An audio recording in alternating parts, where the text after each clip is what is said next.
Good morning my family. তোমরা সবাই কেমন আছো? আশা করি তোমরা সবাই ভালো আছো। তো দেখতেই পাচ্ছ আমি কিন্তু এতদিন প্রায় 4-5 দিন ধরে ভিডিও ছাড়তে পারিনি, কারণ তোমরা তো জানো আমি খুব অসুস্থ। আমি আরও বেশি অসুস্থ হয়ে পড়েছিলাম, কারণ মানে এতটাই অসুস্থ হয়ে গেছিলাম যে বিছানা থেকে উঠতে পারছিলাম না। তো আমার মা এসে মাকে ডাকতে হলো বাধ্য হয়ে, কারণ আমি দুটো বাচ্চা নিয়ে একদমই পেরে উঠছিলাম না।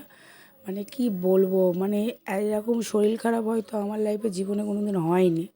আমার মানে এত বছরের জীবনে এই প্রথম আমার এরকম হলো। তো এই ভিডিওগুলো আমি করে রেখেছিলাম, মানে যেদিন থেকে বেশি অসুস্থ হচ্ছিলাম সেদিনকে আমি ভিডিওটা মানে করে রেখে দিয়েছিলাম, কিন্তু ছাড়ার মতন ক্ষমতা হয়নি। মানে গলা থেকে একদমই আওয়াজ বেরোচ্ছিল না। তো তোমরা আমার গলার ভয়েসটা শুনে বুঝতেই পারছো আমি কিন্তু এখনও অসুস্থই আছি, কিন্তু অতটা নয়। তো ওই ভিডিওটা সেদিনকে ছাড়বো ভেবে আর ছাড়তে পারিনি। প্রতিদিনই কিছুটা করে করে রেখে দিয়েছিলাম। তো এই দেখতেই পাচ্ছ আমি কিন্তু এই অসুস্থ শরীরে নিয়েও ঘরের কাজকর্ম করছি, কারণ এখন আমার মা আসেনি, আজকে বিকালে আসার কথা। তো ইনফ্যাক্ট আমার যতদূর মনে হয় এটা রবিবারের হয়তো, কারণ আমার অতটা রবিবারের না কার আগের দিনকে আমার অতটা মনে পড়ছে না। তো আমি ভীষণ শরীর অসুস্থ ছিল। তো মানে দাঁড়ানোর মতন ক্ষমতা ছিল না আমার। তো আমার মুখ চোখ দেখেই বুঝতে পারছো যে আমি কতটা পরিমাণে অসুস্থ ছিলাম।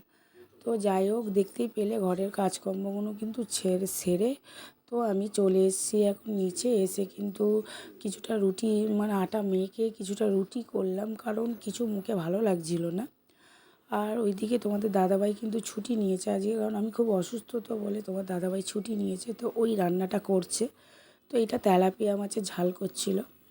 তো তোমার দাদাভাই কি সবই ওই করেছে, আমি কিন্তু কিছু করতে পারিনি।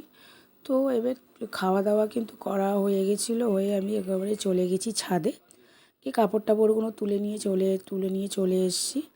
তারপর রাত্রিবেলা মা আসার পর ছেলে একটু লুচি খাবার বায়না করছিল, ওই জন্য মাংস আর লুচি করা হয়েছিল। এটা রবিবারের ভিডিও। হ্যাঁ, এটা রবিবারের মাংসটার কথা বলতে রবিবারের কথাটা মনে পড়ে গেল। এটা রবিবারের ভিডিও, কারণ রবিবার থেকে আমি ভিডিওটা ছাড়তে পারিনি। তো এবার মা লুচি ভাজছে, ওইদিকে কিন্তু মাংসটা আমার হয়ে গেছে। তো তার পরের দিনকে ঘুম থেকে উঠে তোমাদের সাথে ভালো একটু শেয়ার করি। দেখতেই পাচ্ছ আমার চোখ মুখের কী অবস্থা, ভীষণ পরিমাণে শরীর খারাপ, চোখ মুখ বসে গেছে, গলা থেকে আওয়াজ বেরোচ্ছে না। তো কোনো মতে ঘুম থেকে উঠেছি, কারণ মা ছেলেকে দিতে গেছে। তো আমি কিন্তু না একদমই বসে থাকতে পারি না। তো ভালো লাগে না, যখন খুব জ্বর ওঠে তখন শুয়ে পড়ি, কারণ তার আগে পর আমি বসে থাকতে পারি না। সত্যি কথা জানি না কেন, কারণ এই বসে বসে এক একজন দেখবে মানে একটু শরীর খারাপ হলে বসে শুয়ে কাটে, কিন্তু আমি সেটা পারি না, কষ্ট হলেও করি। তো তারপরে আমার একটু ফিডার রোডে একটু কাজ ছিল, একটু পার্সোনাল কাজ ছিল, ওই জন্য গেছিলাম বিকাল 4টে। এটা সোমবারের ভিডিও, সোমবারে গেছিলাম। তো দেখতে পাচ্ছ আমার চোখ মুখের কী অবস্থা, কতটা পরিমাণে আমার শরীরটা খারাপ বুঝতেই পারছো। তো এইটা আমি চৌরঙ্গি মোড়ের একটু আগে মানে টিকিট কাউন্টারের ওখানে আছি দাঁড়িয়ে, মানে টোটোর মধ্যে বসে আছি। তো তোমরা কে কে শ্যামনগর থেকে আমার ভিডিও দেখো অবশ্যই আমাকে একটু কমেন্ট করে জানিও। তারপর এইটা কিন্তু তার পরের দিনকের ভিডিও। একটুখানি গেছিলাম, তোমার দাদাভাই আমাকে নিয়ে যাচ্ছে ডাক্তারখানা। হ্যাঁ, তো এটা সেই না আমার ফ্যাক্টরি গেটের ভেতরের দিকের রাস্তাটা, মানে বেশ ভালো লাগে। চারিদিক দেখতে পাচ্ছ কত ঘর বাড়ি, সব এগুলো সব রেলের জায়গা আর কি, আর্মি ক্যাম্পের জায়গা। তো এখানে না আর্মিদের আমার খুব ভালো লাগে। তো এইগুলো কিন্তু এখানে কিন্তু অনেক স্কুলও আছে, ইচ্ছা আছে ছেলে 6-7 বছর হলো স্কুলে দেওয়ার। তো দেখতেই পাচ্ছ চোখ মুখের কী অবস্থা। ডাক্তার দেখানো হয়ে গেছে, আমি কিন্তু বাড়ির দিকে পৌঁছচ্ছি, বাড়িতে যাচ্ছি এখন। প্রায় ঘড়িতে বাজে 11টা।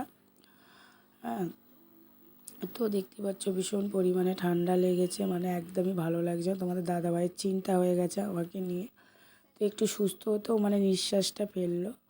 তো ভিডিওটা বেশি বড় করব না, আর এইগুলো একটু ভিউটা দেখতে দেখতে আমিও যাচ্ছি, তোমরাও দেখো।